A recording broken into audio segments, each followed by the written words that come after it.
Dr. Bauser, apenas ressalto da necessidade de vocês prestarem também toda a atenção pelo que a defesa tem a expor, deixando a mente aberta para que ao final do julgamento possam tomar a melhor decisão a respeito desse caso.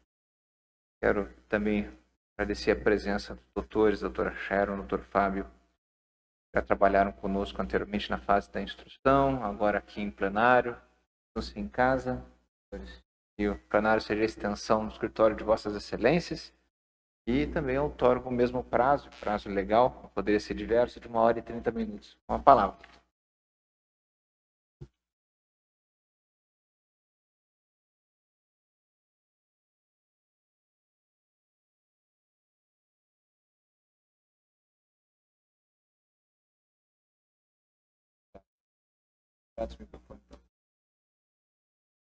Excelentíssimo doutor Daniel Avelar, ação.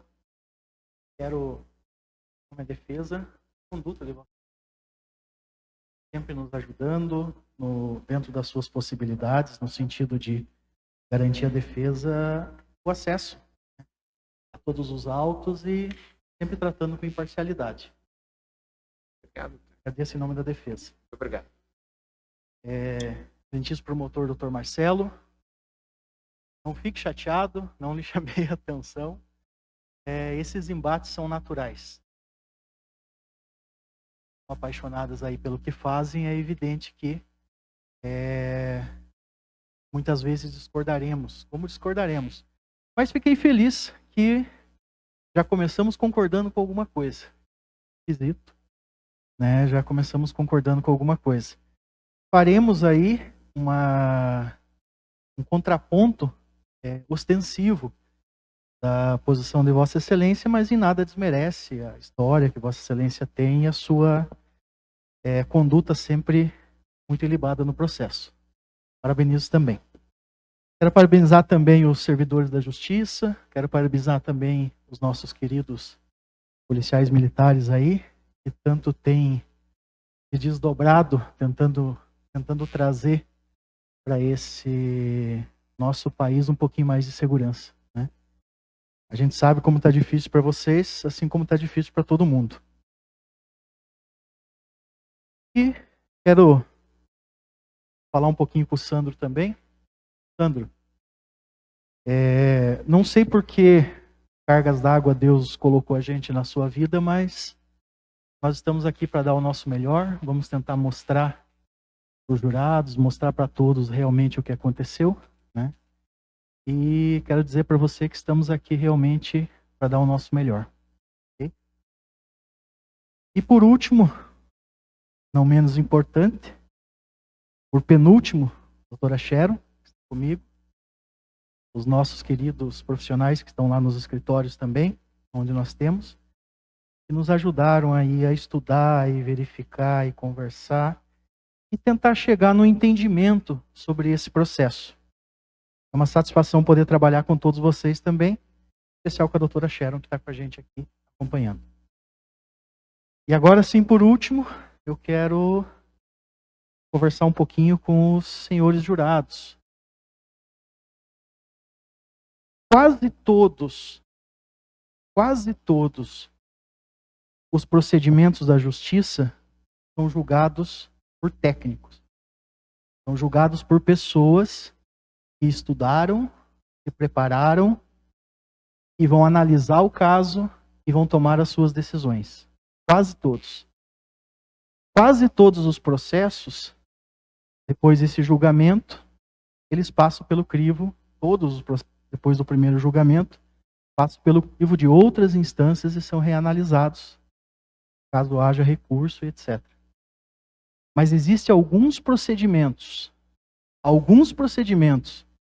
que são tão importantes, mas tão importantes, que a nossa Constituição, ela simplesmente chega e fala assim, não. Quem vai julgar esse caso é a sociedade. Não é o juiz togado, não é o técnico preparado, não é quem tem 20, 30 anos de experiência, mas é a sociedade que vai julgar esse caso. E esse caso é um desses em que a sociedade vai julgar. Como que faz? Escolhe-se algumas pessoas de boa reputação, boa procedência, profissionais, pessoas que têm algum tipo de reputação ilibada, são pinçadas da sociedade e são trazidas aqui. E dentre essas são escolhidos 7 juízes. Esses 7 juízes, sem conhecimento técnico formal, com exceção de alguém que seja da área, esses 7 juízes vão ouvir, vão ver, vão sentir e vão decidir de acordo com as suas consciências. Esses 7 juízes são os senhores e as senhoras. Hoje, nós estamos decidindo a vida de uma pessoa. Nós estamos decidindo se o Estado pode encarcerar uma pessoa por um crime que ela teria cometido. Hoje, os senhores 7 vão decidir o futuro da vida daquele cidadão que está sentado ali. É um dos momentos mais sublimes do nosso direito, da nossa sociedade, é nós podermos nos reunir aqui, o promotor de justiça, com toda a paixão dele, contar a versão dele, a defesa, com toda a sua paixão, contar a sua versão e entregar nas mãos dos senhores e das senhoras. E dizer assim, decidam, a vida dele está nas suas mãos. E é isso que nós vamos fazer aqui hoje, senhores jurados, senhoras juradas. Nós vamos tentar lançar um pouquinho de luz sobre algumas coisas. Foi falado um pouco atropelado sobre algumas coisas que aconteceram no decorrer dessa situação, né, de todo esse processo. E hoje nós vamos tentar, como defesa, conversar um pouquinho, contar um pouquinho. Contar quem é o Sandro, contar o que realmente aconteceu, afastar qualquer tipo de nuvem de fumaça que possa ter nublado. É o que nós vamos tentar fazer hoje. Começamos com um caso insólito, esquisito, estranho. Como é que a defesa tem a coragem, isso foi falado pelo doutor promotor, de chegar aqui e não deixar o acusado responder as perguntas que não fossem da defesa? Por que a defesa tomou essa atitude? Por que a defesa não deixou o acusado responder essas perguntas? Isso vai ser falado aqui agora. Isso vai ser comentado aqui nas próximas 1h30. Como todos sabem, nós vivemos uma sociedade onde muita coisa tem acontecido nos últimos anos. Nós vemos uma ineficiência tão grande, mas tão grande, da parte dos entes públicos, em oferecer para nós condições, em troca dos impostos que pagamos, em troca dos esforços que fazemos, mas nós temos visto tanta ineficiência, tanta ladroagem, tanta coisa errada acontecendo, que às vezes nós esquecemos que tal coisa também pode acontecer em situações mais cotidianas, em situações corriqueiras, em situações que às vezes refletem sobre a vida das pessoas. Durante todo esse processo, tudo que se discutiu aqui foi de ouvir dizer. Tudo. Não tem ninguém que chegou aqui e disse: foi fulano, foi ciclano porque ele me disse. Ou porque fulano que estava junto me disse. Tem um aí, que daqui a pouco nós vamos falar dele, mas não foi chamado para o processo. Não foi chamado para ser ouvido. O promotor, ele reclamou muito de nós não deixarmos ele questionar o réu. Mas e o único que estava junto e teoricamente teria dito para alguém que é o ladrão que está preso, o único que poderia comprovar, ele não foi chamado. Não foi chamado ele para ser ouvido aqui. Tudo que há nesse processo é de ouvir dizer. Tudo. E nós vamos passar hoje por isso. Eu vou mostrar para os senhores e para as senhoras a ineficiência do Estado aqui. Com todo respeito ao senhor promotor, não estou falando do promotor e do juiz aqui. Eu estou falando de todo o aparato estatal que não dá nem a eles condições para trabalhar direito. Hoje nós vamos julgar e decidir sobre a vida de uma pessoa aqui, uma série de erros que aconteceram nesse processo. Uma série de erros. E nós vamos decidir se essa pessoa vai ficar presa ou não vai ficar presa. Aí pode falar de tiro, pode falar de não sei o quê, porque daí a bala entrou aqui, entrou ali. Pois é, mas e o vínculo entre a pessoa que está sentada ali e a pessoa que morreu? Senhores, senhoras, a família, é óbvio que ela quer justiça. É óbvio que a família, ela quer que alguém pague pela morte. Isso é natural, é compreensivo. É por isso que a defesa, com exceção de um cidadão que chegou aqui e mentiu. E vou mostrar que mentiu. Com exceção disso, a defesa não apertou a mãe, não apertou ninguém. Por quê? Porque é óbvio que a família quer justiça. É óbvio que a família quer que alguém pague pela morte daquele ente querido que morreu. Mas será que um erro vai compensar o outro? Será que destruir mais uma vida para satisfazer a sanha dessa vingança é justo? Uma vida de alguém que estava se reconstruindo, que tinha uma esposa, tinha um filho a caminho, já tinha um emprego, está no processo as fotos. A defesa está desde o início que nós fomos contatados. Contatados, não contratados. O senhor promotor falou que veio 2 advogados defender. Meu Deus do céu, olha. Um dos muitos casos pro bono do nosso escritório. Que nós sempre fazemos. A família do Sandro nos procurou e falou o que aconteceu. Nós levamos meses para conseguir visitá-lo. Nós não conseguimos participar de uma audiência aqui porque nós não tínhamos sido liberados para vê-lo. Nós entramos com pedido, mostramos que ele tinha família, mostramos que ele tinha casa, o filho estava vindo, a esposa ia passar necessidade.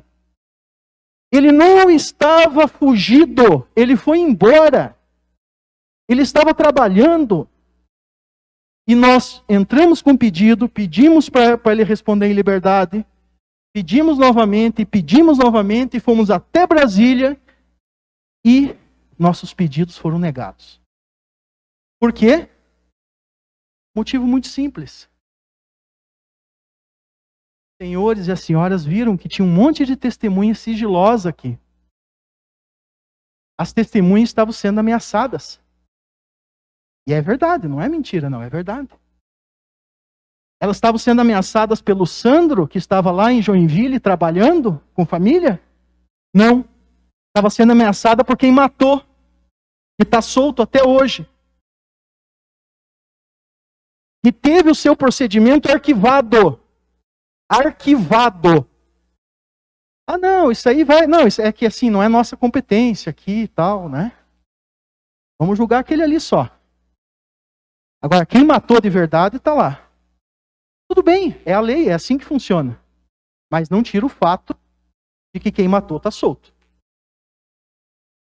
É assim que a nossa legislação é. Tinha 17 anos, até os 21, o processo não conseguiu andar. Para ele ser pelo menos penalizado por alguma coisa. Os dois que também foram, também já não tem mais nada. É fazer o quê, né? Sobrou o único maior de idade que tinha o fato. É a última chance da família conseguir. É injusto falar vingança, porque a família tem todo o direito de prantear o ente querido. Mas é verdade. Não queira, é verdade. É só o que sobrou. Só sobrou ele. É por isso que ele está aqui. Só sobrou aquele que não matou. Aquele que não participou. Aquele que estava na casa antes, na festinha. E o cidadão que chegou aqui disse que não estava, mas estava sim. Nós vamos ver o depoimento de todos os familiares dizendo que ele estava lá. No próprio processo, no próprio vídeo que o doutor mostrou aqui para os senhores, ele fala que estava no dia anterior. Por que ele estava no dia anterior?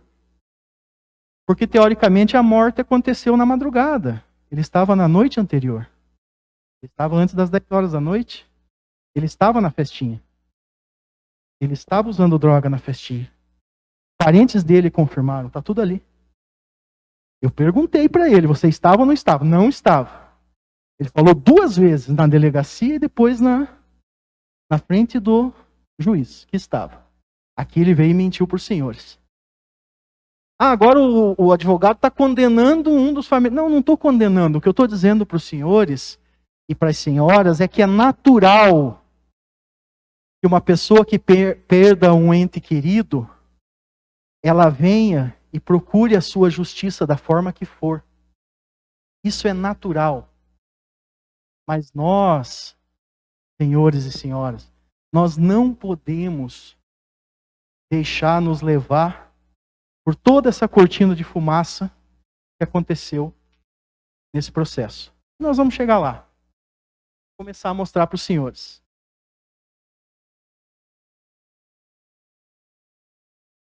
Várias pessoas foram ouvidas nesse processo. Várias delas. Quase todas as pessoas eram familiares.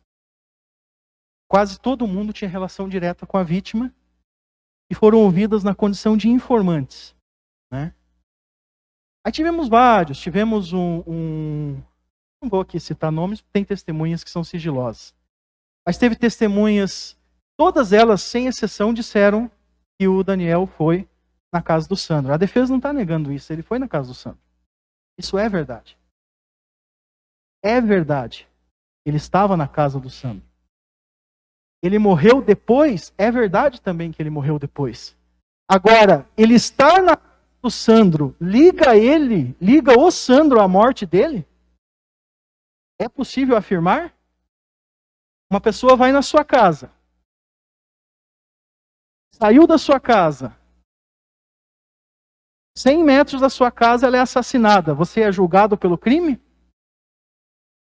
Não, mas você convidou ela para ir lá na sua casa. Então você com certeza teve participação. Eu não vejo relação alguma entre convite e participação na morte. Senhores, me desculpe, talvez eu seja... Sei. E quem era o Sandro e o Daniel? Eram 2 amigos. Cresceram juntos. Usavam drogas juntos. Se conheciam há muito tempo. E viviam andando para lá e para cá. Tanto que estavam no campinho antes, usaram, tanto que foram para casa, tanto que o Sandro foi na casa do Daniel avisá-lo que não podia ficar devendo. Eles compravam drogas dessas pessoas. Não fica devendo dívida de droga que você vai morrer. Ora, aí o doutor promotor pergunta, mas por que ele foi lá cobrar se ele não tinha interesse? Vocês não fariam isso com um amigo? Vocês não iriam na casa dessa pessoa? A família não gostava do Sandro. Por quê? Porque eles usavam drogas junto. Vamos dizer que fosse uma má influência sobre vista da família? A família não tinha por que gostar dele. Agora, quem que sempre esteve cobrando dívidas de droga antes? A mãe falou ali. A mãe disse aqui para os senhores e para as senhoras. Lucas, Lucas, Lucas, Lucas, Lucas. Tanto que o doutor promotor teve até que socorrer ela ali para que ela falasse um pouquinho falasse um pouquinho do Sandro, né? Porque ela não estava falando do Sandro, ela só falava do Lucas. Por que a mãe não fala do Sandro, não falava do Sandro, só falava do Lucas? Aí no final o doutor Marcelo deu aquela... Não, mas é isso aqui, né? Ela é... Beleza, combinado. É? Mas tem mais ainda. O Estado não conseguiu punir os verdadeiros autores do crime, propiciou que uma família fosse desmantelada, como a outra já tinha sido, mas essa também foi. Fosse desmantelada e ele fosse encarcerado com a esposa grávida, filho, nada disso bastou para a justiça. Tudo isso é irrelevante. Esposa grávida, filho, isso aí não quer dizer nada. Ele era o único que trabalhava na família. Obviamente a esposa não está mais com ele, ela não consegue sustentar. O Estado, na sua ânsia de querer punir, ele não puniu quem tinha que punir e vem aqui hoje querer dizer que essa pessoa que está ali é que tem que ser punida. Mas vamos lá.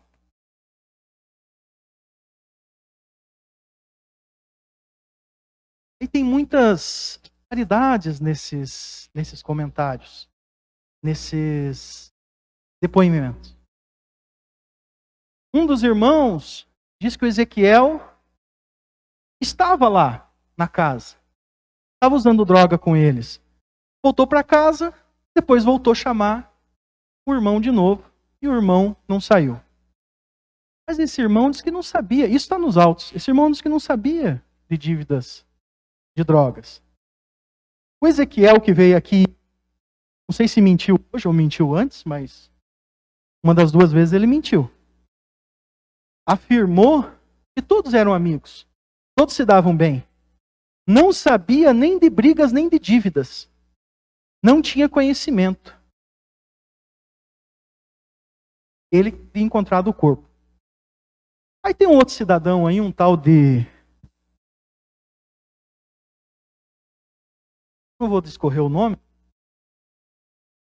eu ver se é testemunha sigilosa ou não. Vou começar a dar nome aos bois aqui.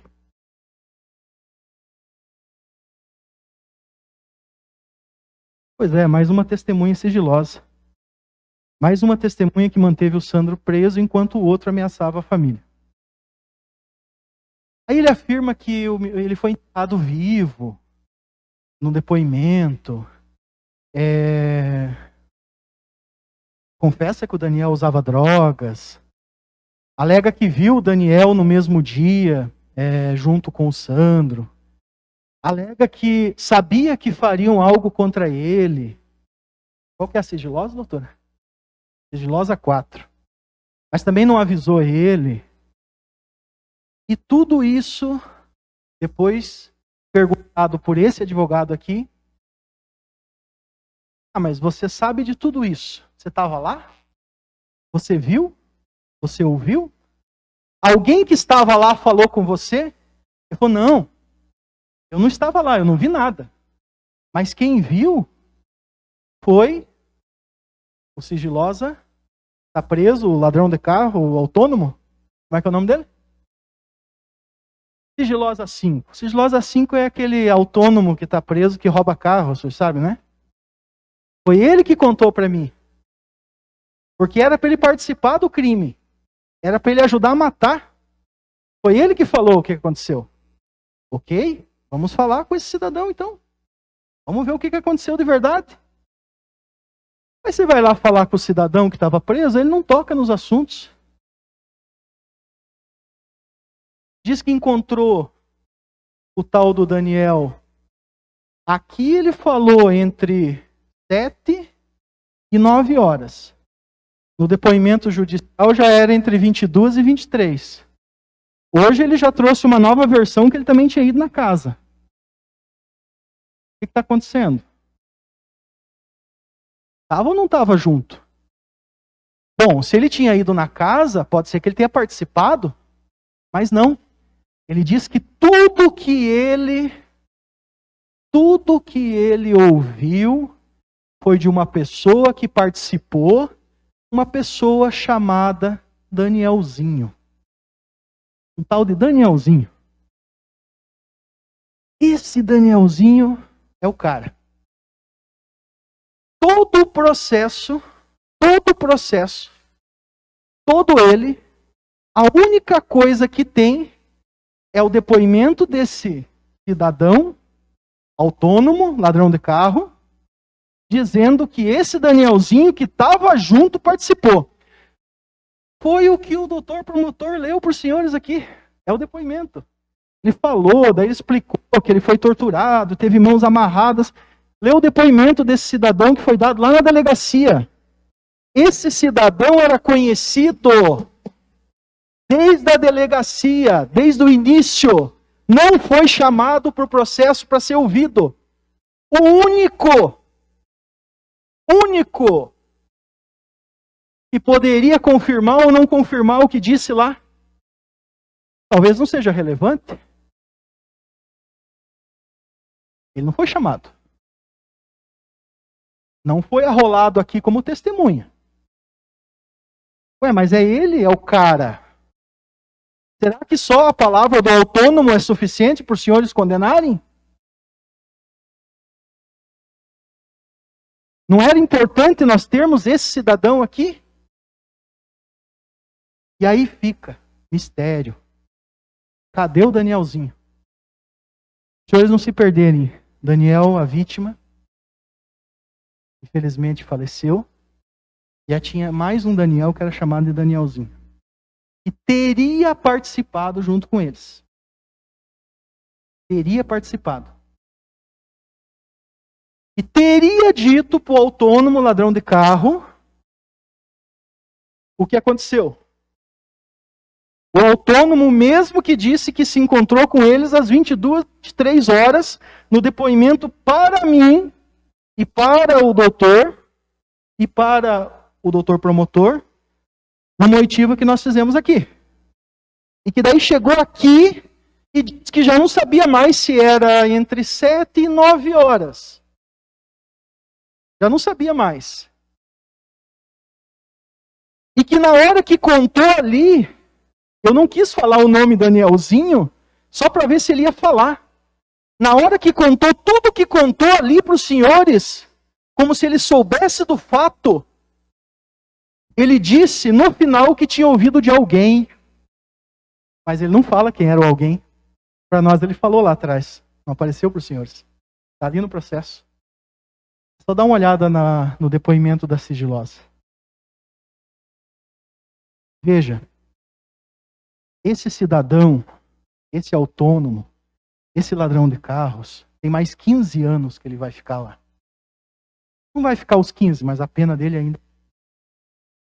É amigo da família. Ele é vizinho da família. Ele já está lá. Ele vai fazer qualquer coisa para condenar alguém. Ele é amigo da família.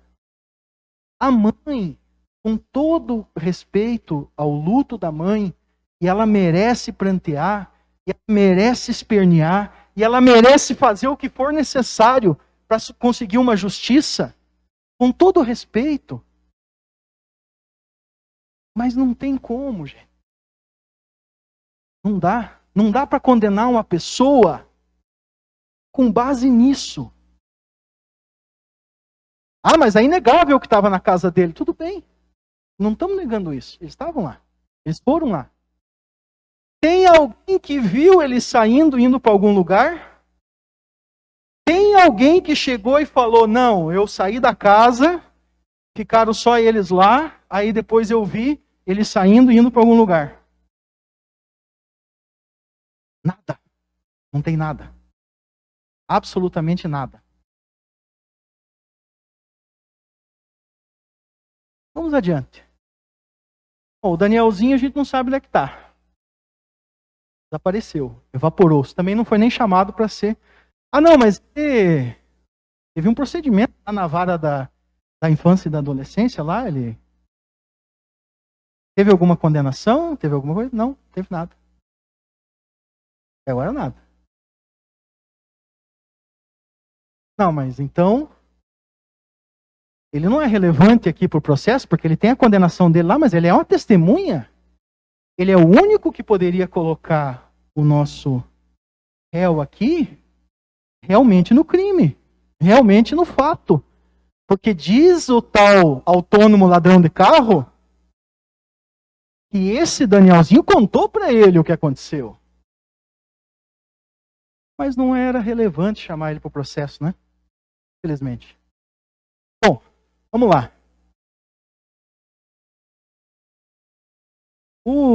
Já comentei com os senhores e com as senhoras que o irmão da vítima chegou aqui e participou da festa. Aí depois disse que não participou. Aí o doutor promotor disse que não, é no dia anterior, porque era todo dia que eles faziam. Mas ele continua respondendo à doutora promotora sobre os assuntos da festa. Ele diz no final, e daí o final não foi passado por senhores, que ele veio, ele foi, ele participou, ele saiu, e aí depois ele voltou buscar o irmão.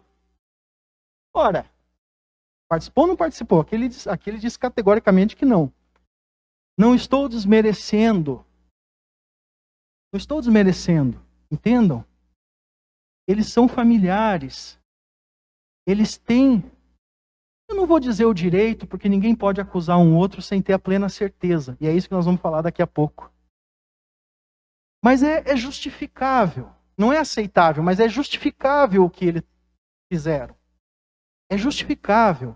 Tem depoimentos que diz que ele teve as mãos amarradas, e um outro ele foi enterrado vivo. Estava lá? Viu? Quem disse? Nos depoimentos, durante a fase do inquérito, durante a fase da instrução, quando nós vamos perguntando para os familiares, porque só tinha familiar praticamente dando depoimento, quando a gente vai perguntando para os familiares, sempre ouviu fulano dizer, ouviu ciclano dizer, e a gente vai para o fulano.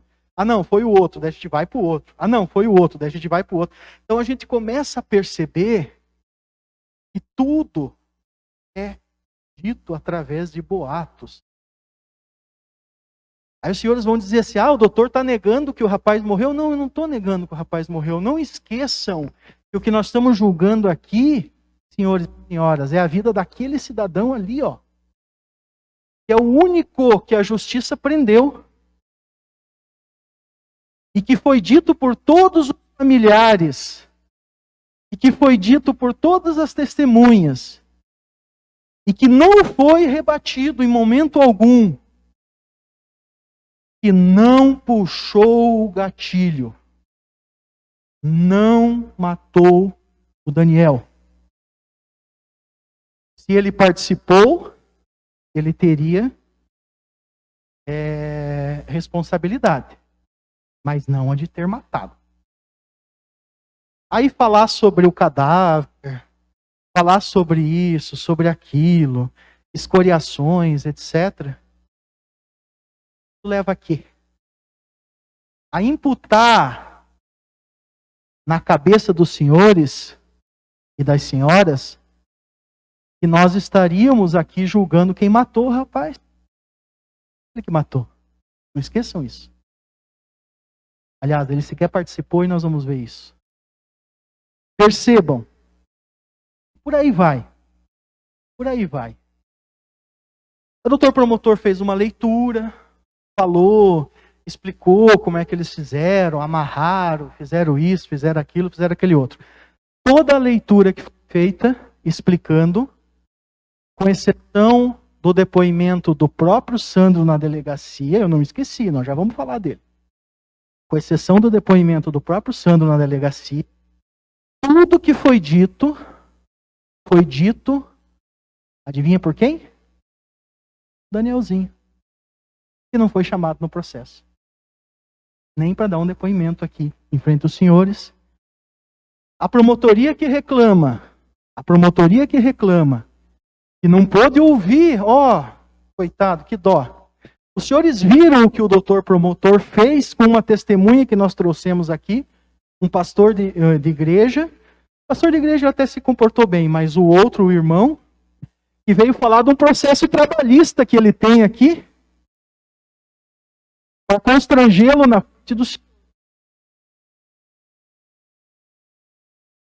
Eu vou autorizar o Estado que não puniu as pessoas que mataram, que manteve o meu cliente, o meu protegido, o meu defendido, preso, e destruiu a família dele.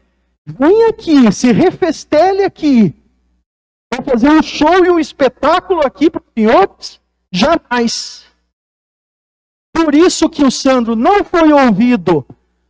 Não aceitei que o doutor promotor fizesse as perguntas na oitiva, na instrução, e não aceitei que fizesse aqui e não aceitaria de novo.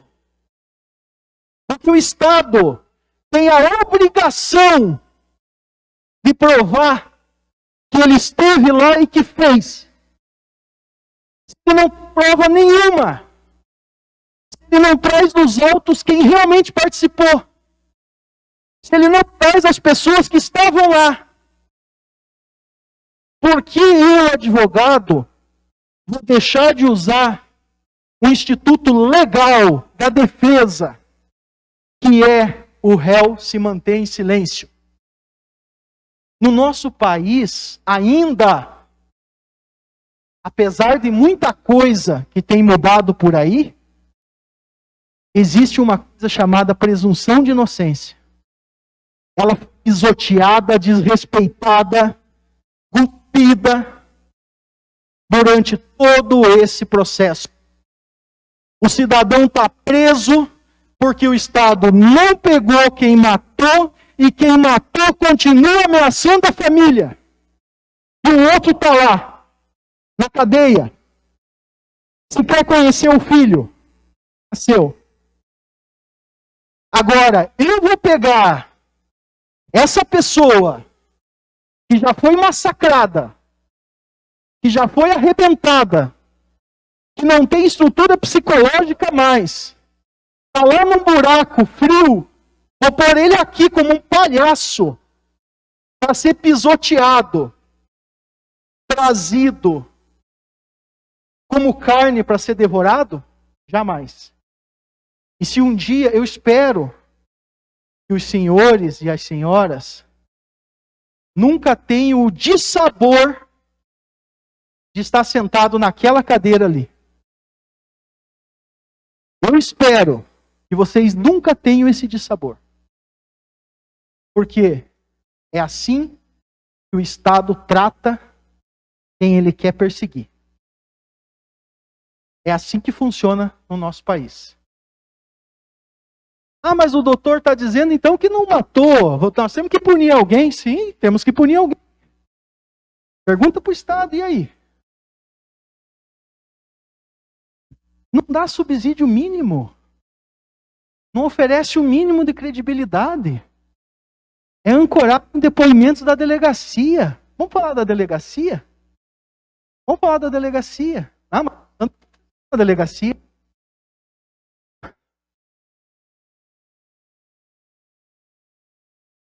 Senhores, senhoras, nós visitamos delegacias sempre.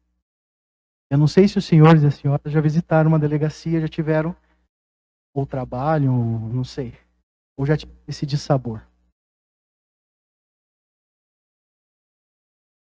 Uma vez eu ouvi eu tinha um amigo na faculdade que trabalhava na delegacia, ele falava assim, não, lá na minha DP lá é tranquilo. Lá, todo mundo sentou lá, é só colocar o Fernandão, um saco e um balde d'água, pronto, está resolvido o problema. Preciso explicar alguma coisa para os senhores? No começo da inquirição,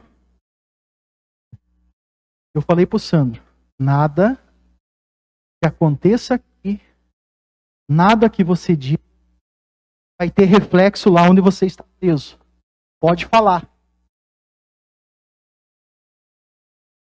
Quando ele veio ser ouvido aqui, o doutor promotor mostrou a indignação dele, eu não deixei ele questionar, que era um depoimento de mão único. Ora, o depoimento do réu é prova de defesa. E a decisão da defesa deixar o espetáculo rolar do lado de lá ou não. Porque é um espetáculo.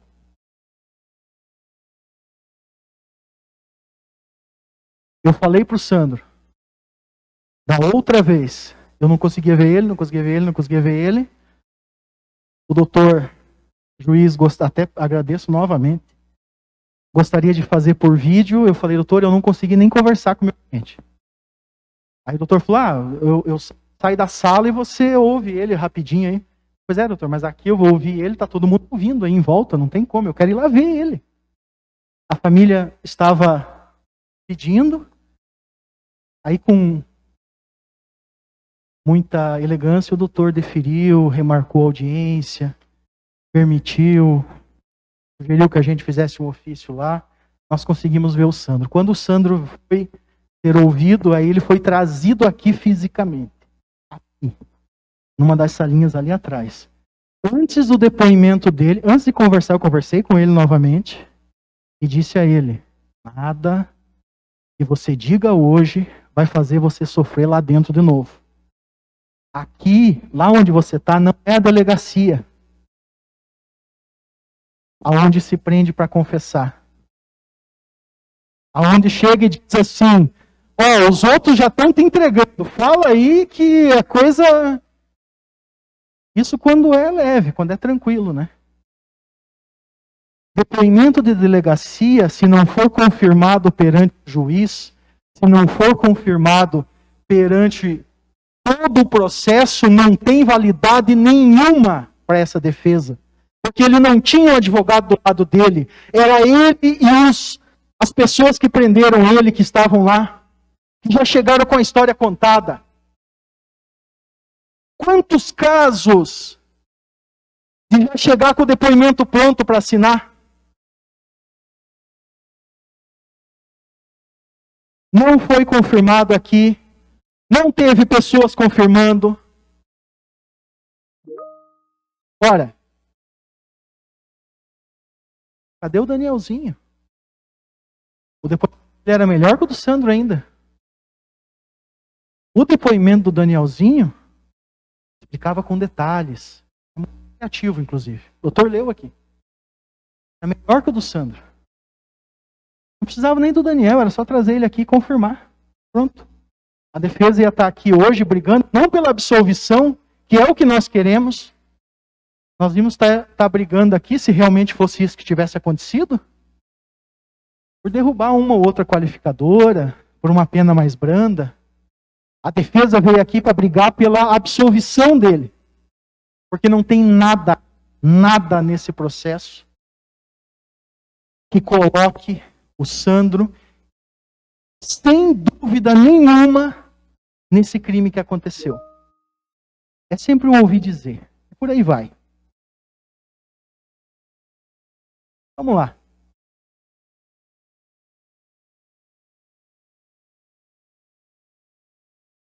Tivemos a testemunha da sigilosa, da mãe, né?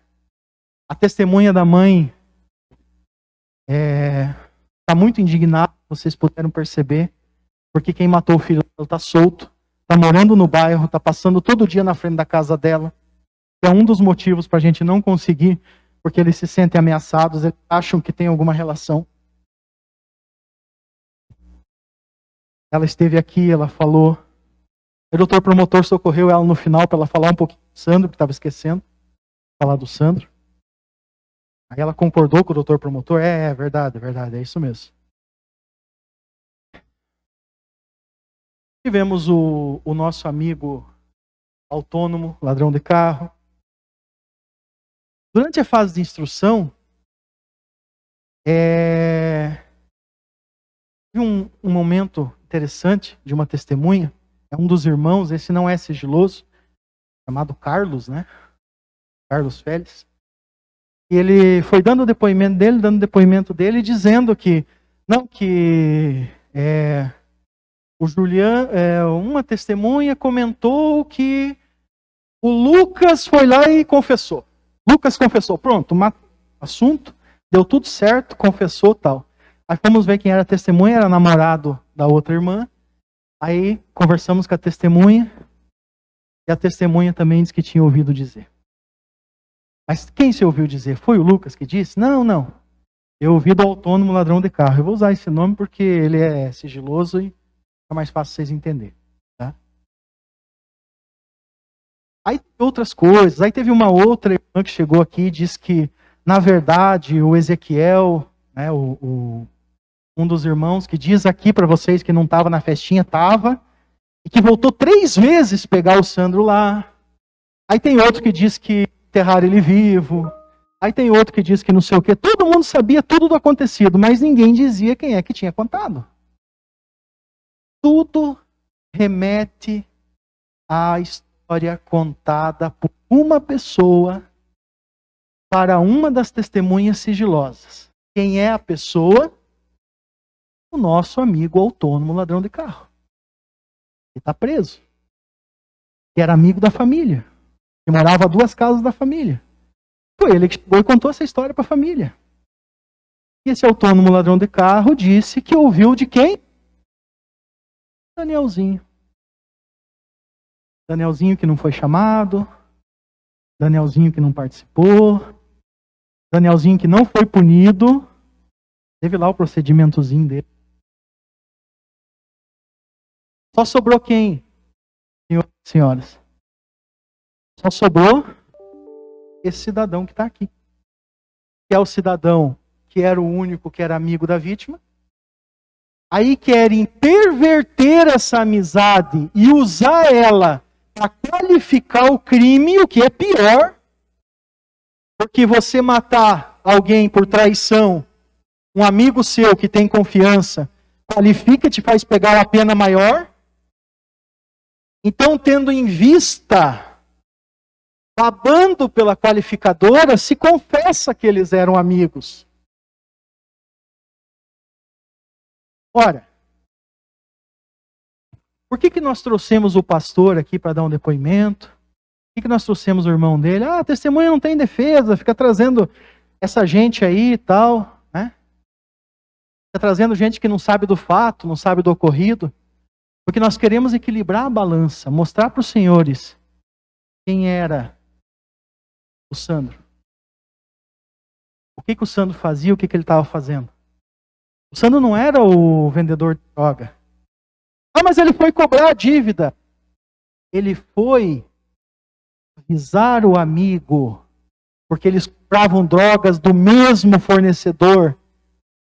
Porque eles compravam drogas do mesmo fornecedor. E o fornecedor falou para ele, esse cara me paga ou vai acontecer alguma coisa mais séria. Ele foi lá e falou, quer que eu leve? Quer que eu resolva? Falou em particular, falou sozinho, porque a família não gostava dele, porque eles usavam droga. Isso leva a família a crer que ele estava junto. A família, foi ele que destruiu o Daniel, porque eles usavam droga junto, ele levou o Daniel para isso.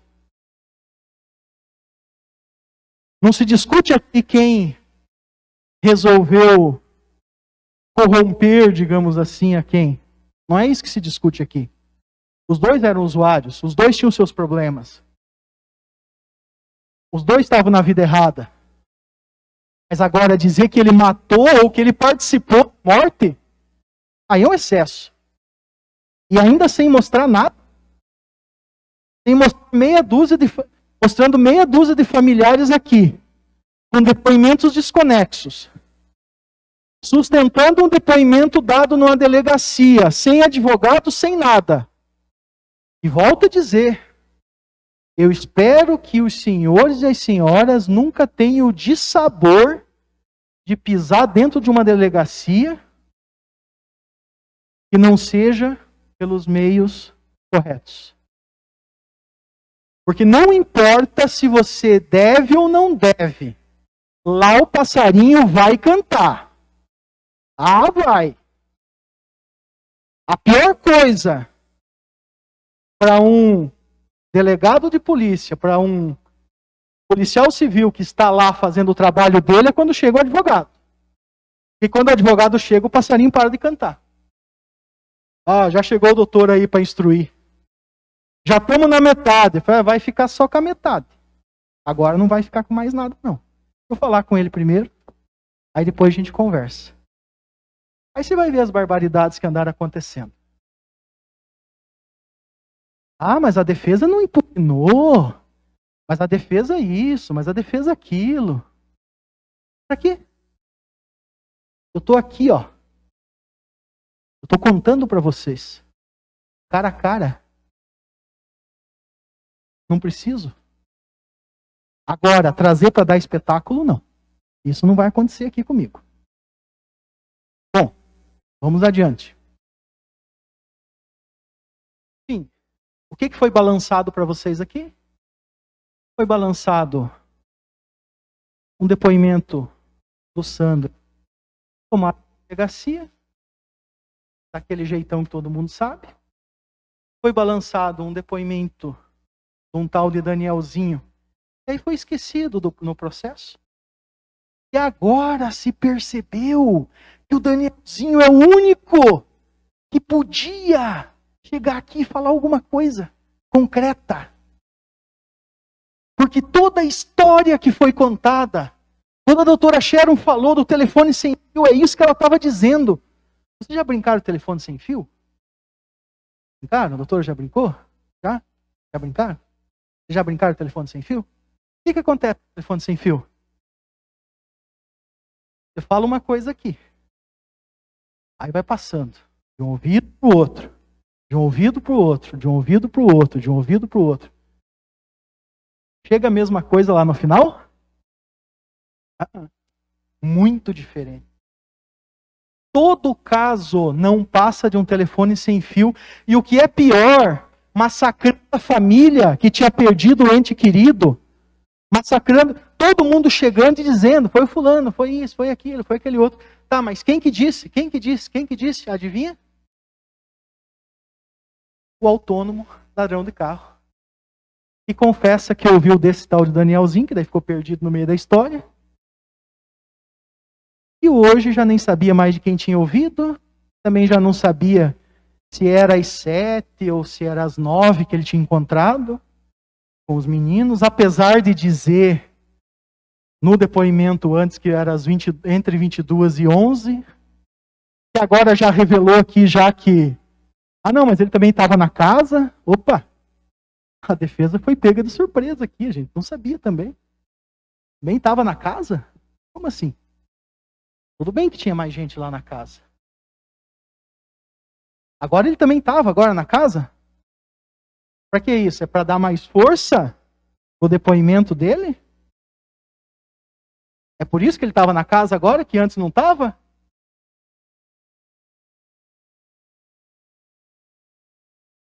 Senhores, senhoras,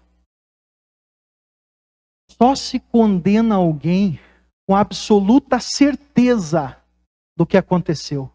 Não comprem essa história. Ah, mas devia de saber. Ah, mas era na casa dele. Ah, mas não sei o quê.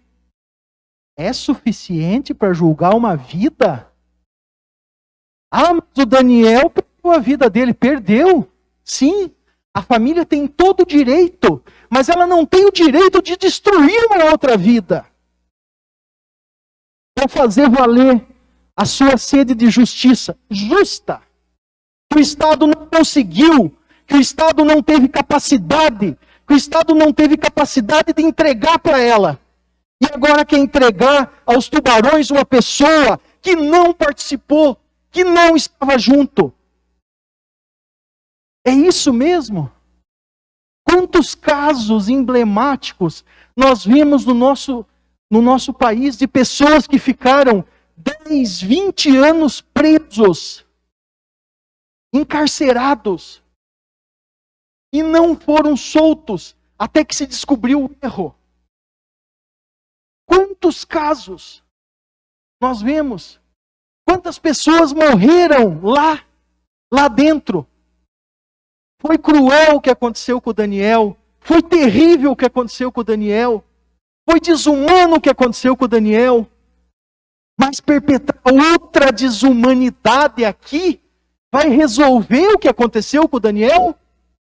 Deixar esses bandidos soltos, esses assassinos soltos, e prender um inocente que está aqui, para que eles fiquem rindo da cara dos senhores e das senhoras, fiquem rindo da cara desse tribunal, fiquem rindo da cara dessa justiça. Isso é válido? Ao meu ver, não. E é por isso que nós estamos aqui. Nós não viemos aqui para fazer acordo para quebrar de qualificadora. Nós não viemos aqui em 2 advogados, como bem frisou o doutor. Reconheço que não foi maldade, excelência, mas frisou. Nós não viemos aqui para buscar acordo com ninguém. Nós não viemos aqui para buscar nenhum tipo de clemência para alguém que fez. Nós viemos aqui pedir para os senhores e para as senhoras que analisem e percebam que não há liame, não há vínculo, não há participação, não tem como dizer com toda certeza que ele estava lá, que ele participou.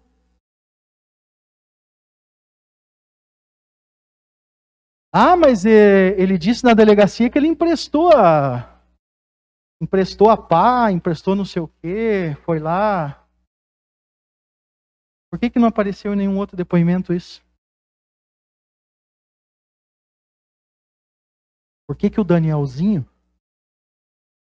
que foi esquecido no processo, não falou diretamente da participação nesse sentido?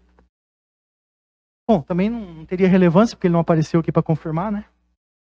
Não dava para perguntar. Uma indignação da acusação, o fato da defesa não ter permitido o espetáculo aqui com o réu. Mas e as testemunhas de verdade? Será que constrangeu o réu aqui, na frente dos senhores, ia fazer justiça?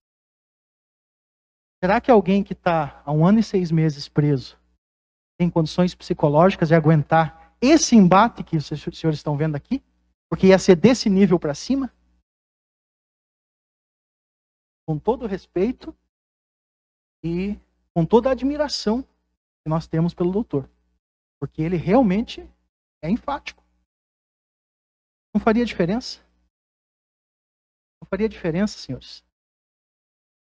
Agora, cadê réu liame? Vamos adiante. O que nós temos? Resumindo.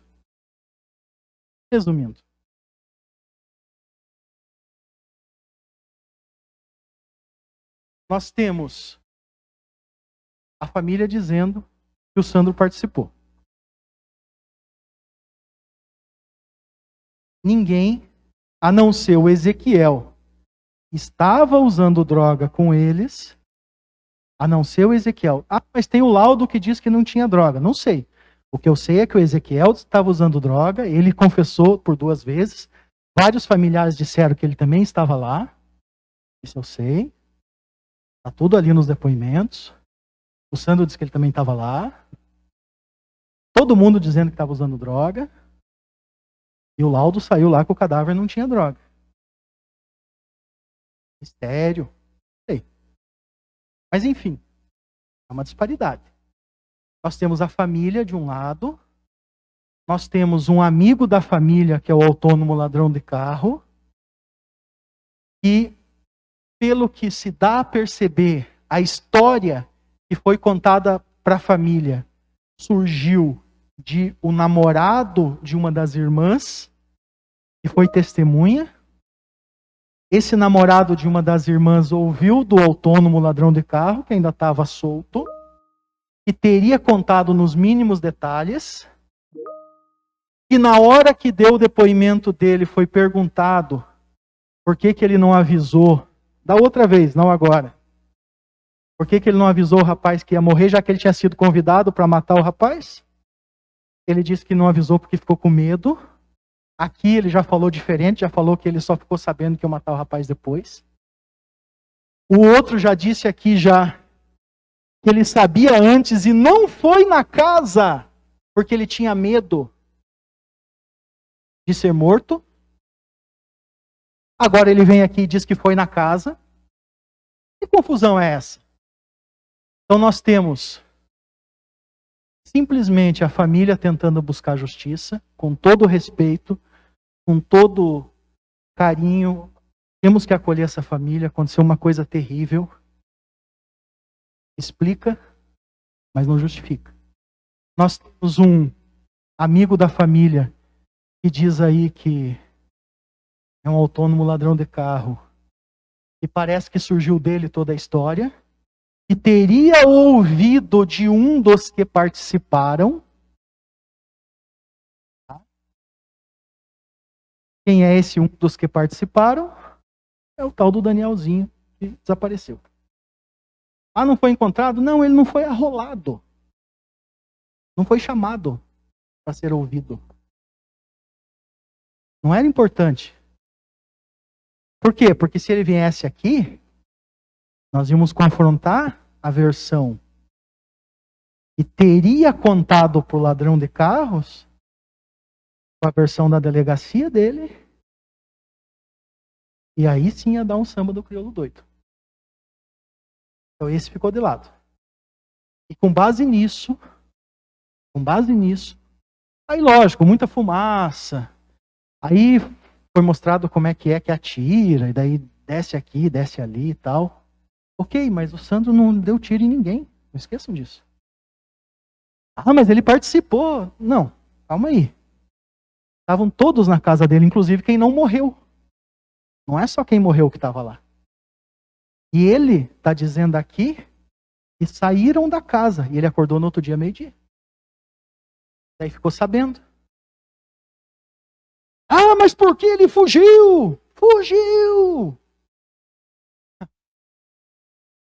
O que os senhores e as senhoras fariam? Moram numa comunidade. Talvez quem não more numa comunidade, tenha uma vida estável, um bom salário, não tenha dificuldades financeiras, não consiga compreender, alcançar esse conhecimento. E essa vale para a pergunta que foi feita aqui. Se sabia que era perigoso, por que estava na tua casa? Quem mora em comunidade pobre, quem mora em lugar pobre, sabe que você fechar a casa para alguém é a mesma coisa que um tapa e um cuspe na cara.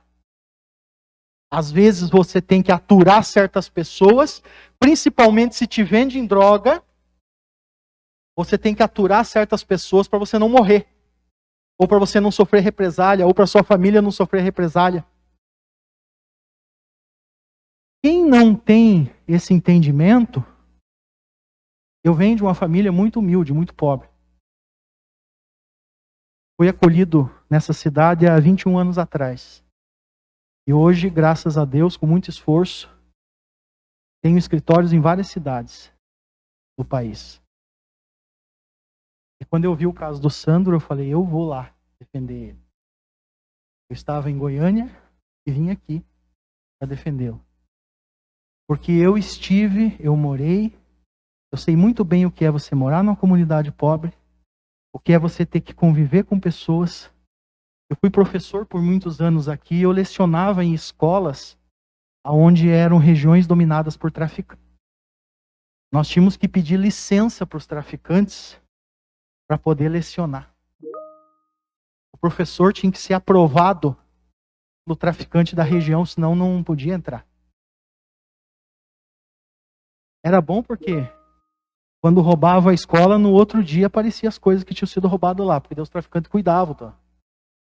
Mas era muito caro o preço que nós pagávamos com a vida das crianças que estavam lá dentro. Os traficantes deixavam pessoas dentro da escola para reprovar de ano para continuar lá dentro vendendo droga. Tinha 3, eu lembro até hoje, tinha 3 meninos que estavam no 3º ano do ensino médio. Queríamos passar eles por conselho. Eles entregavam todas as provas em branco. Um dia eu cheguei e perguntei, eles falaram, não, é que o patrão disse que a gente não pode passar de ano, não. Senão a gente perde o emprego, nós estamos aqui para trabalhar, doutor. Sabiam a matéria já de cabo a rabo. Davam aula melhor do que nós. Estava 4 anos ali. Quem vive numa comunidade carente, quem tem que conviver com esse tipo de gente, sabe o que tem que se sujeitar. E sabe o que é o ódio, a raiva, o desespero de alguém que acha que você fez alguma coisa. Sabe qual é o resultado que vem para cima de você se você ficar naquele lugar, se você não ir recomeçar a tua vida em outro lugar. Vocês viram o caso da família dele, o pai dele? Vive andando para lá e para cá, vivia andando para lá e para cá, uma mulher aqui, uma mulher lá, sempre recomeçando a vida. Estava seguindo os mesmos passos. Não tinha esposa aqui, mas arrumou lá em Joinville. Recomeçou a vida lá. Sem conhecimento nenhum da justiça. Porque tinham dito para ele que ele estava sendo arrolado junto numa coisa que ele não fez. E foi embora. E lá ele se era tão bandido assim, por que não foi traficar lá? Por que tinha um emprego fixo lá? Por que trabalhava numa boa empresa? Arrumou uma esposa?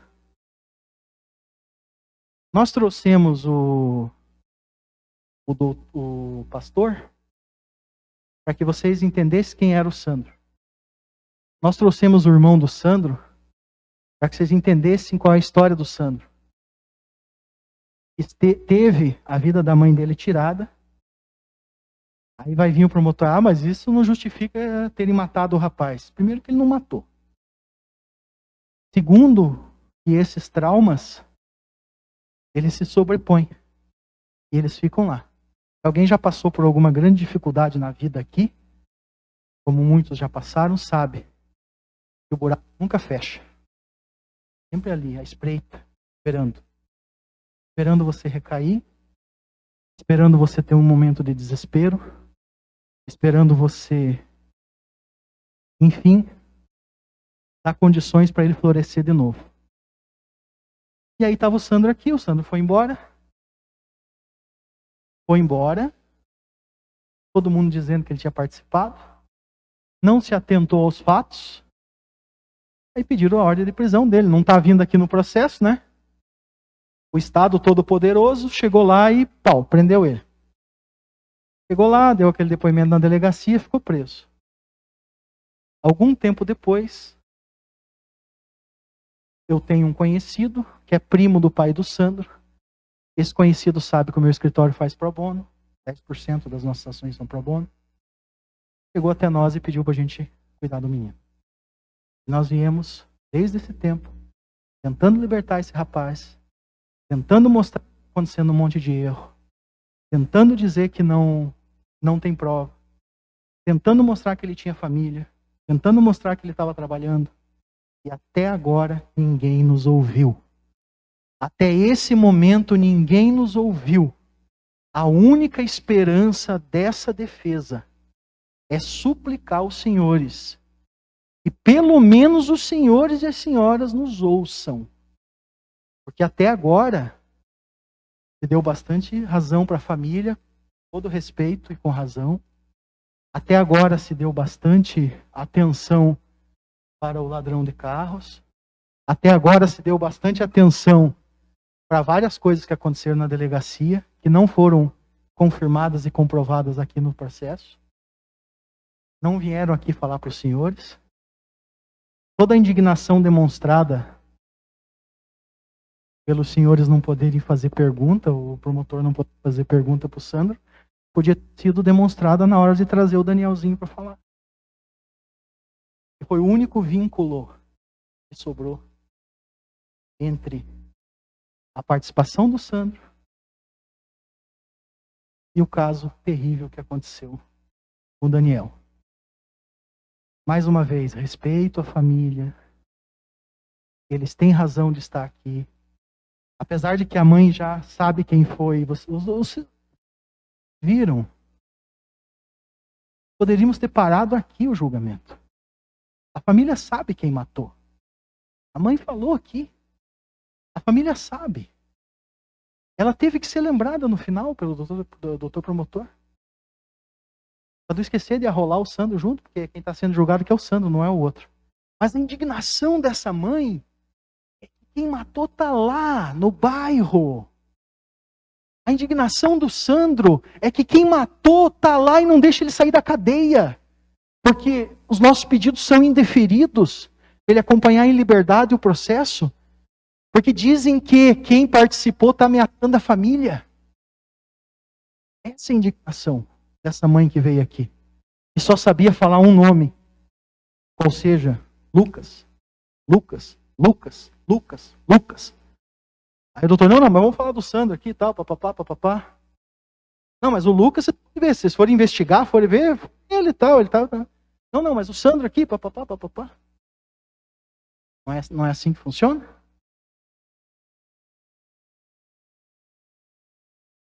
Senhores, senhoras, tomei bastante o tempo de vocês, mas eu quero pedir ainda um pouquinho mais de atenção. Um pouquinho. Para que os senhores e as senhoras pensem um pouquinho sobre aquilo que vai ser perguntado para vocês. Tá? O julgamento de vocês é um julgamento leigo que vai ser feito de uma forma assim muito clara. Eu digo isso porque eu já fui jurado, tive vários júris como jurado também, e às vezes o jurado ele não consegue nem entender o que ele está julgando. Ele acha que ele responde aquelas perguntas e depois vai vir às vezes o que ele precisa julgar, e na verdade já foi, já passou e ele nem prestou atenção. Tem os quesitos aí, doutor? Doutor, empresta os quesitos para mim? Quem empresta? Empresta a sua, doutor. Tem ali? É rapidinho. O meu tá no meio dos papéis, eu sou um pouco desastrado, Obrigado. Acabei me perdendo no meio da papelada. Eu trouxe um monte de coisa aqui para mostrar para vocês. Eu trouxe a decisão que arquivou o inquérito contra o Lucas. O Lucas que matou. Foi arquivado. Ele não vai sofrer mais nenhuma penalidade. Dizer que depois eles vão viver lá, é verdade. Já foi, já. Só sobrou ele. É por isso. É por isso todo o desespero e todo o esforço que está acontecendo aqui. Mas com confiança nos senhores, vamos restabelecer a justiça hoje. Nós estamos há um bom tempo tentando ser ouvidos. Como eu estava falando, o julgamento que os senhores vão fazer é muito simples, é só responder algumas perguntas. E com base nas respostas das perguntas dos senhores e das senhoras, é que o doutor juiz vai prolatar a sentença e vai dizer a pena se acontecer, ou vai liberar o Sandro hoje aqui mesmo, nesse momento, com base na resposta dessas perguntas. Quem ainda não participou, quem já participou, sabe, mas quem não participou, não vai ser pedido para vocês fazerem nada, é só responder algumas perguntas, de forma individual. E as perguntas são bem simples. Que os senhores e as senhoras se atentem ao fato de que na nossa lei, por mais que o julgamento de vocês é leigo, nós não podemos, leigo no sentido de não ser especialistas na área, nós não podemos fugir do mínimo que o nosso direito estabelece. Por quê? Porque da mesma maneira que nós estamos julgando o Sandro hoje, nós estaremos julgando um familiar de vocês amanhã. E nós cometermos excessos aqui, leva o sistema todo a perceber que ele pode fazer do jeito que ele quiser. Que depois chega aqui na hora, conta uma historinha bonita, os jurados engolem e condenam. Hoje nós vamos mostrar para o Estado que ele quer condenar, ok? Quantas vezes eu já pedi a condenação de cliente meu? Mas uma condenação justa. É raro chegar aqui e pedir uma absolvição total. Muito raro. O que vai ser perguntado para vocês? Com duas séries de perguntas. Primeira pergunta, a última, o Dr. Marcelo já concordou comigo. E não houve corrupção. A própria família falou que o Lucas era o traficante, o Lucas isso, o Lucas ameaçava, o Lucas andava armado, o Lucas tinha ido várias vezes ameaçar. Uma vez que o Sandro tentou interferir, foi visto como uma ameaça. Por isso que ele está aqui hoje. Só por isso. Não é porque foi na casa dele que eles foram.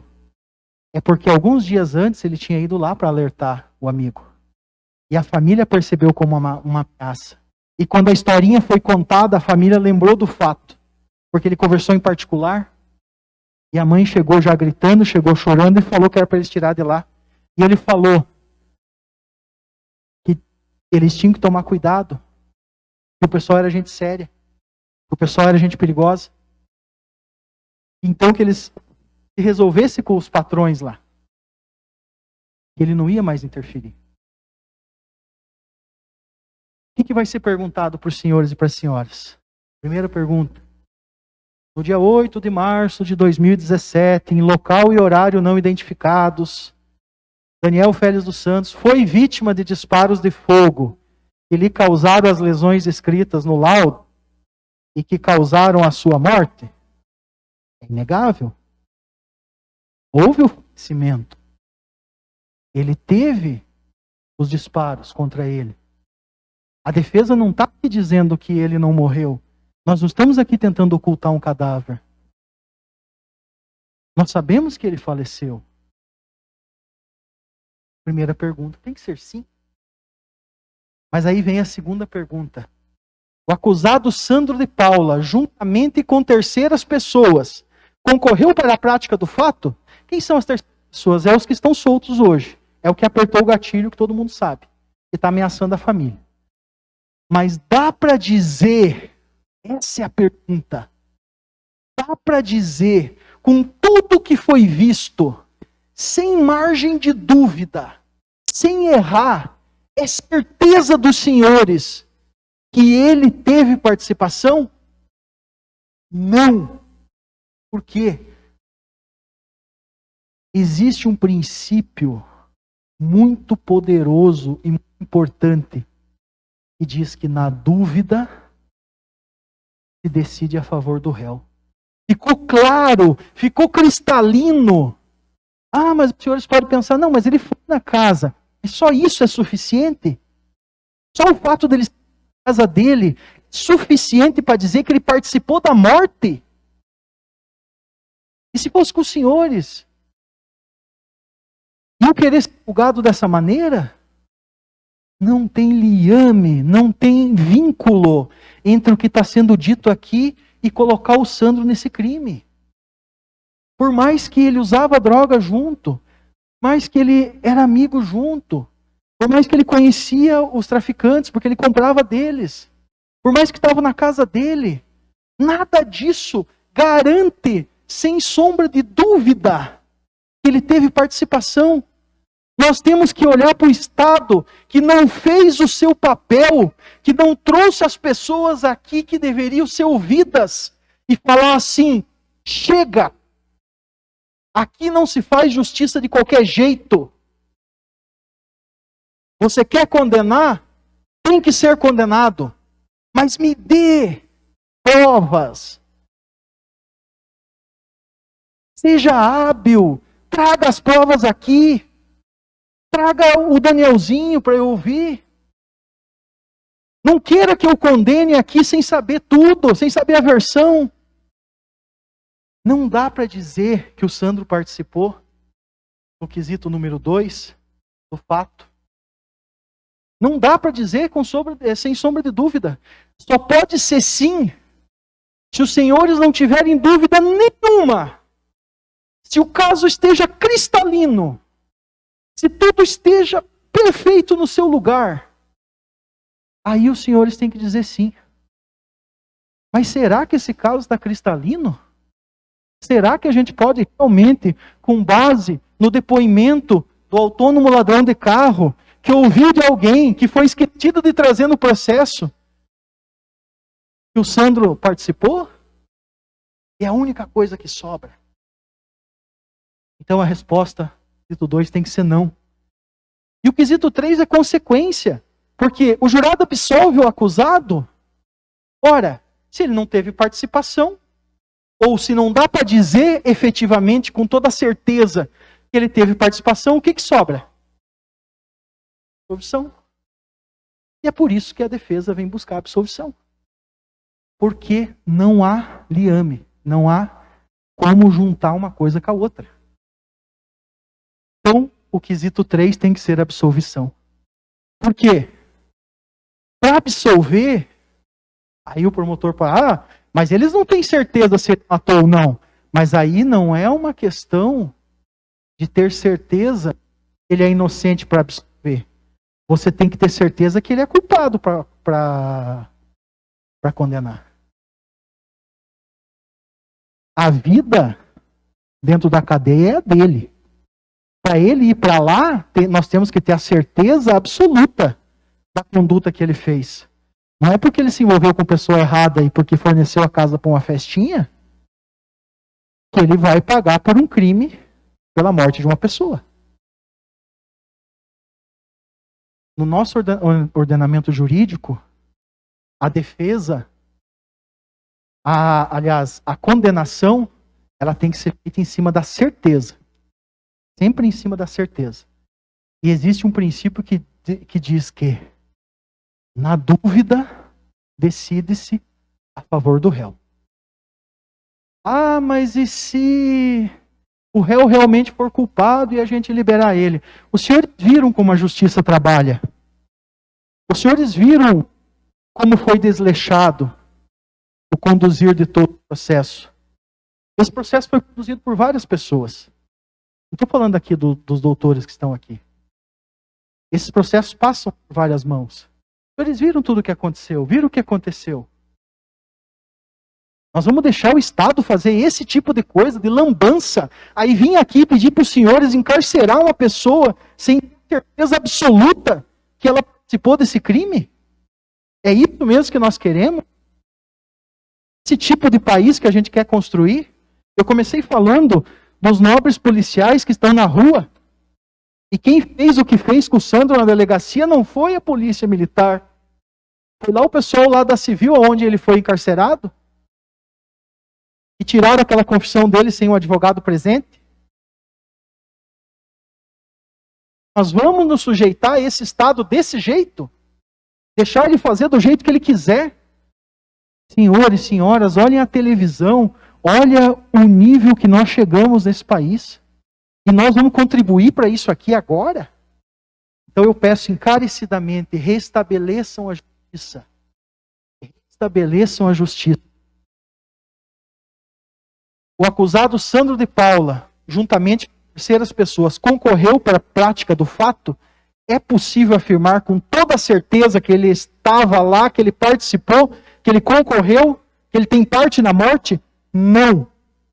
Porque o Estado não trouxe o mínimo que os senhores precisavam para dizer sim. Não cuidou em trazer esse mínimo aqui. O Estado não trouxe. E agora que os senhores condenem.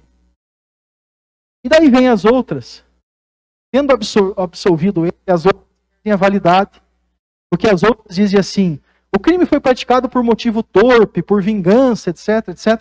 Vocês viram a explosão dele aqui? Vocês viram o que ele falou aqui? Eles eram amigos. E a promotoria quer usar esse fato para dizer que esse motivo ainda qualifica o crime. Eles não querem só prender ele, não. Eles querem uma pena mais forte, dizendo que ele agiu por traição, que ele traiu o amigo, que ele participou, que ele agiu como um traidor. Até apontaram o dedo, chamaram de covarde aqui. Sendo que no processo de verdade, como os senhores viram, não tem nada disso, né? Ou pelo menos trazido as pessoas para ser ouvido. O crime foi praticado mediante traição, não tem como responder, ele não participou do crime. Não. Não tem como. Ocultação de cadáver. Dá para dizer que o Sandro ajudou a ocultar o cadáver? Quem que disse? Aonde que está no processo? Quem que disse aqui que o Sandro ajudou a ocultar o cadáver? O autônomo ladrão de carro que ouviu do cidadão desaparecido? É com isso que eles querem que os senhores condenem. Com isso que eles querem que vocês mandem esse rapaz de volta para a cadeia. E nós pedimos aqui a defesa, restabeleçam a justiça. Deixem o rapaz voltar para a família dele, para a filha dele que ele não conheceu ainda. E deixem ele seguir a vida dele. E falem para o Estado o seguinte: quer condenar? Nós vamos condenar. Quando você tiver habilidade, tiver competência de trazer prova e colocar em cima da mesa, e a gente ter a certeza que ele fez, porque sem certeza não pode condenar. Na dúvida, se decide a favor do réu. Por quê? Porque dessa forma que foi tocado o processo do Sandro, existem vários outros, milhares de outros processos, que não têm a capacidade de ter um advogado combativo para vir aqui, ou como bem frisou o doutor, 2 advogados para defender. Quantos não têm essa condição? E o Estado atropela dessa forma e chega aqui para os jurados e faz aquela festinha e tal, e vamos embora e tal. Quantas vezes em fórum, nós estamos num fórum, aqui em Curitiba eu nunca vi isso acontecer, mas quantas vezes em fóruns do interior, o juiz esticar a cabeça para fora, olhar um advogado e falar: ô doutor, tem uns júri aqui, entra aqui para fazer para nós tal, por quê?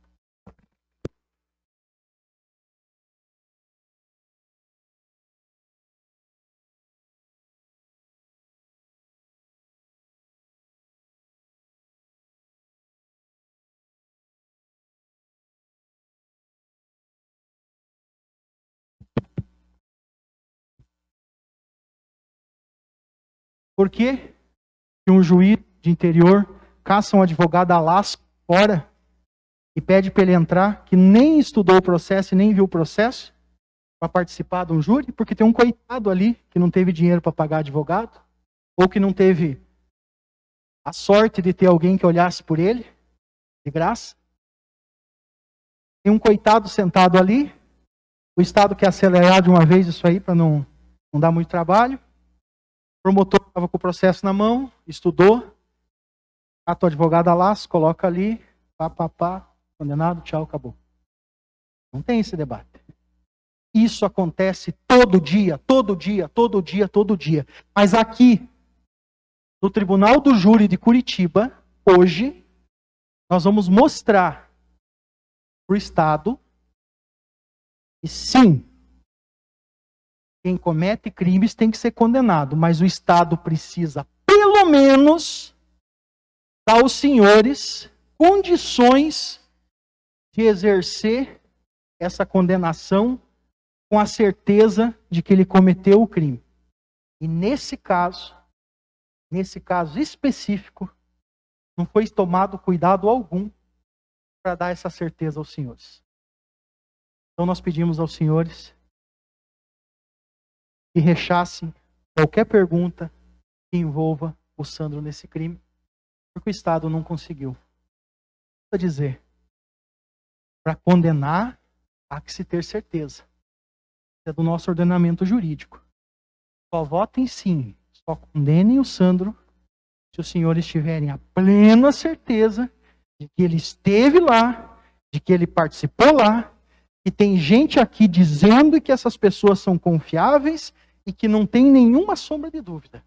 Se houver um pingo de dúvida, tem que se usar o que se mantém o nosso ordenamento jurídico. Na dúvida, temos que decidir a favor do réu, porque milhares são julgados dessa forma na hora da gente rechaçar esse tipo. Está na hora da gente mostrar o Estado ele precisa agir de forma competente e trazer para os senhores o mínimo que se pede para isso.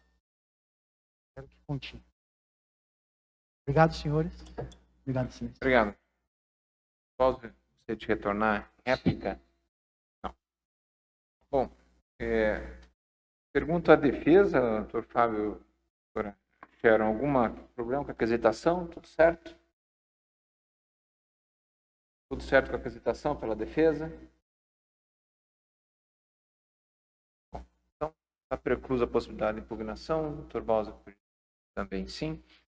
Então, senhores jurados, pergunto se entenderam as teses levantadas pelo Ministério Público e pela defesa, certo? Vamos proceder, então, ao esvaziamento plenário para iniciarmos a decisão.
Senhoras e senhores, voltamos então a plenário para publicar a decisão.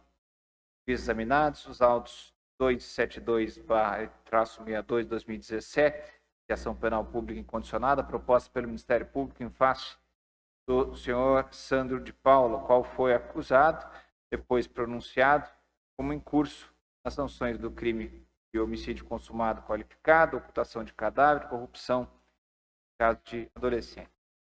Na presente sessão, após a instrução, debates, nesse plenário esvaziado, os senhores jurados, em votação específica, reconheceram a existência do fato que, no dia 8 de março de 2017, o senhor Daniel Filhos dos Santos foi vítima de disparo de arma de fogo, porém, no tocante ao segundo quesito, entenderam que Sandro de Paula não concorreu para a prática do fato, absolvendo-o do crime de homicídio qualificado, replicando o mesmo entendimento de negativa de autoria em relação à segunda e à terceira séries. A terceira série, no tocante à própria materialidade do fato.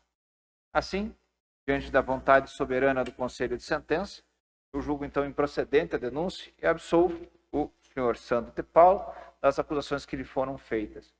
Todas as cautelares nesse momento são fixadas não, né? São revogadas e oportuniza o acusado a querendo recorrer dessa decisão se vislumbar interesse tratando.